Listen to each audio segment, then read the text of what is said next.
नमस्कार, आप देख रहे हैं मघी न्यूज़। मैं हूं सुधेंदु रमन। आज हम हैं शास्त्री नगर में, जहां बीते गुरुवार को भयंकर आगजनी हुई थी। यहां पर आप मंजर में अपने कैमरामैन को कहूंगा कि जरा यहां का मंजर दिखाएं कि जो वो भयावह आग लगी थी उसमें किसी का कुछ भी नहीं बचा है। मैं आपको बता दूं कि किसी का कुछ भी नहीं बचा है, न कपड़े बचे हैं, न पैसे बचे हैं, न खाने की कोई चीज़ बची है। और ना ही मैं आपको बता दूं कि यहाँ पर हमारे साथ एक व्यक्ति है, मैं उनसे जानना चाहूँगा, क्या नाम है आपका? हमारा नाम है मिश्र सानी। हमारी बेटी जो है जल्द सूरत गई है, यहाँ डॉक्टर जवाब दे दिया है। एम्स में भेजा हूँ, वहाँ भी डॉक्टर जवाब दे रहा है जी। हमारा जो है ये उसकी मौसी है जो बच्चों के पाल रही है, उसको ने दूध नहीं मिल रहा है, न बिस्किट मिल रहा है। हम लोग पाल में किसी ढंग से, ये उसकी नानी है, हम उसके नाना हैं।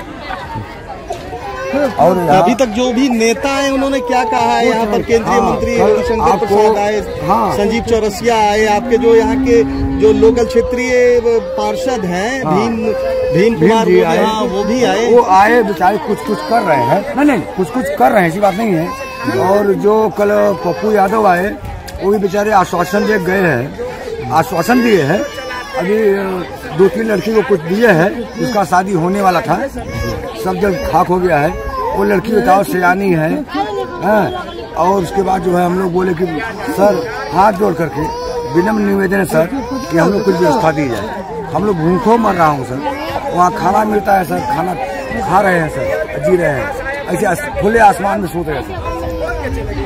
मैं आपको बताऊं कि बच्चों को दूध तक नहीं नसीब हो रहे हैं। आप 1.5 माह की ये बच्ची है, 1.5 माह की बच्ची है जो कि अपनी भूख से तड़प रही है। इसकी माँ, मैं आपको बता दूं कि इसकी जो बच्ची है, इसकी माँ एम्स में भर्ती है। अभी उन्होंने कहा है कि जितनी भी हर संभव मदद जितनी भी मुझसे हो सकेगी। उन्होंने यहाँ से पटना के जिलाधिकारी से बात भी की और उन्हें यहाँ पर शौचालय, भोजन की व्यवस्था तो सरकार की तरफ से चल रही है, और भी अन्य सुविधाएं जैसे त्रिपाल हो गया, पेयजल की सुविधा, ये सब तुरंत उन्होंने मुहैया कराने को सरकार को कहा है। साथ ही साथ उन्होंने ये भी कहा है कि आज वो तेजस्वी यादव के जो 10 सर्कुलर आवास है, राबड़ी देवी का जो आवास है, उस पर वो इफ्तार पार्टी में भी शामिल होंगे। और इफ्तार के बाद शास्त्री नगर में जो आग लगी है उस पर भी वहां पर वो बात करेंगे, इस मुद्दे को भी वो उठाएंगे वहां पर। साथ ही उन्होंने नीतीश कुमार के प्रति कहा है कि मुश्किल से यहाँ से 1 किलोमीटर है नीतीश कुमार का जो है यहाँ से एक अन्य मार्ग है, लेकिन अभी तक नीतीश कुमार इन पीड़ितों को देखने तक नहीं आए हैं। तो मैं आपको बता दूं कि अब देखना यह है कि नीतीश कुमार आखिरकार यहाँ पर इन पीड़ितों को कब देखने आते हैं, कौन सी उनको सुविधाएं को इफ्तार पार्टी रखी गई। क्या कहेंगे उनको बताइए? ये मतलब कैसे कोई इतना निर्दयी हो सकता है? इतना निर्दयी कोई कैसे हो सकता है कि एक तरफ आग लग रही है और दूसरी तरफ आप पार्टी कर रहे हो, ना सिर्फ आप अपने घर की पार्टी, आपके कार्यालय में पार्टी चल रही है, एक के बाद एक। आपको यहाँ आना आपको जरूरी नहीं लगता? हम लोग कैसे इनके आपको लगता है कि 9800 रुपए जो इनको दिए गए हैं वो पर्याप्त है इनके पुनर्वासन के लिए? भाई भगवान ना करे, पर मुख्यमंत्री बताएं, अगर उनके घर में अगर आग लग जाती है तो क्या 9800 रुपए में उनका पुनर्वास हो जाएगा? बताएं मुख्यमंत्री। भाई वो भी तो बिहारी है ना, ये भी बिहारी है, बस से फर्क इतना है कि उनका नसीब थोड़ा बेहतर था, वो मुख्यमंत्री बन गए। ये लोग ऐसे झुग्गी झोपड़ियों में रह रहे हैं, पर हैं तो सब बिहारी। क्या 9800 रुपए में मुख्यमंत्री अपना पुनर्वास कर लेंगे? उनका अगर सब कुछ भगवान ना करे तो अगर लुट जाता तो क्या वो अपना पुनर्वास 9800 में कर लेते? और जो व्यवस्था वो करा सकते हैं, कम से कम महिलाओं के लिए शौचालय की व्यवस्था, कितनी बड़ी बात है।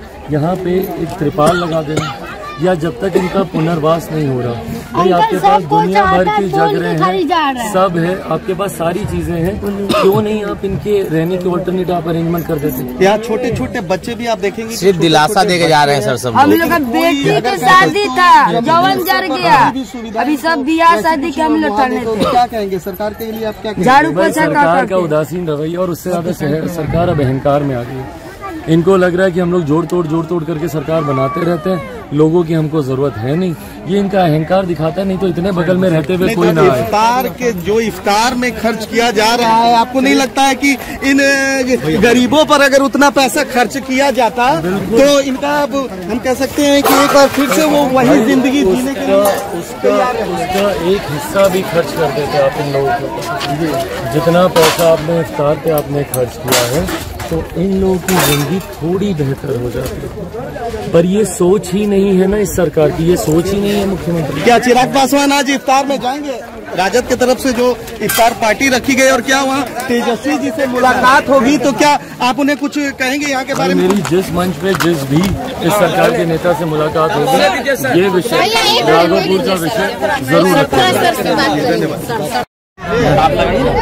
सबसे पहले पुनर्वास इनको कहीं एक ऑल्टरनेटिव अरेंजमेंट सरकार की तरफ से मुहैया कराया जाना चाहिए। भाई महिलाएं हैं यहाँ पे, कम से कम आप शौचालय क्या व्यवस्था यहाँ पे कर दें। पे लोग आ रहा है, किसका इंसाइडर रहा है? नीचे करें। आप लोगों ने पहली बात तो कोई व्यवस्था नहीं, हम लोग आ रहे रुके ना, 4 दिन होने अभी तक अपने कोई व्यापक इन लोगों के इंतजाम नहीं। इनका कैसे यहाँ पे पुनर्वास होगा, कहाँ ये लोग रहेंगे, घर का निर्माण होगा नहीं होगा, ये अपने में सरकार का उदासीन रवैया दिखाता है। सरकार के पास फुर्सत है तमाम तरीके की पार्टियां करने की, पार्टी करने की फुर्सत है मुख्यमंत्री जी के पास। अपने आवास पे भी करेंगे, अपनी पार्टी की तरफ से भी करेंगे, वहाँ पे दुनिया भर के खाने की व्यवस्था होगी। उनको ये लोग नहीं दिख रहे क्या ये लोग बिहारी नहीं है? मुख्यमंत्री नीतीश कुमार जी आप ही के ही प्रदेश के लोग हैं ये लोग।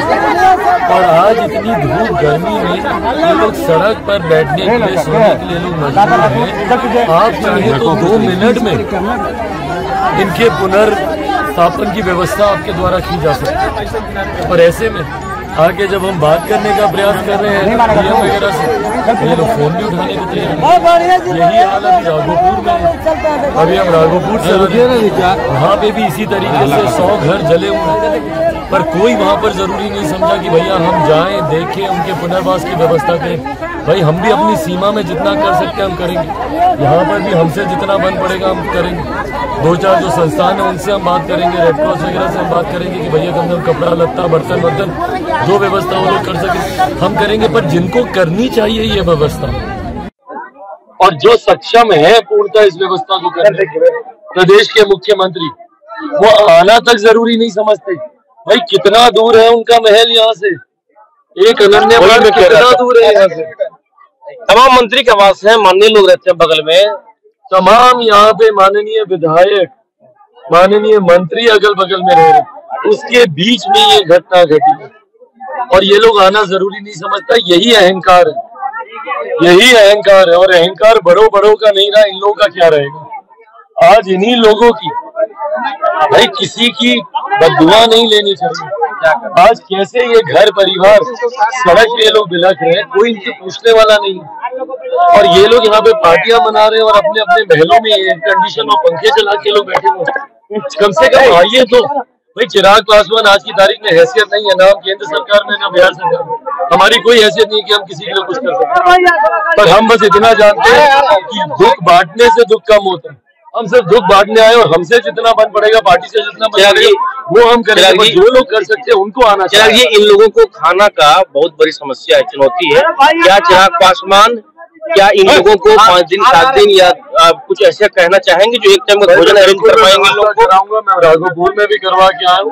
मैं यहाँ पे भी अपने पार्टी के तमाम साथियों के साथ मिलकर पार्टी की तरफ से जितनी व्यवस्था हो सकती है, कुछ टेंट वेंट लगाने की, जो भी हम लोग अपनी तरफ से कर सकते हैं वो व्यवस्था हम लोग जरूर। भैया बात करें, इस पर कहते हैं विकास बोस है, इस तरह का वारदात हो रही है, हम ये तो देख सकते हैं चिराग पासवान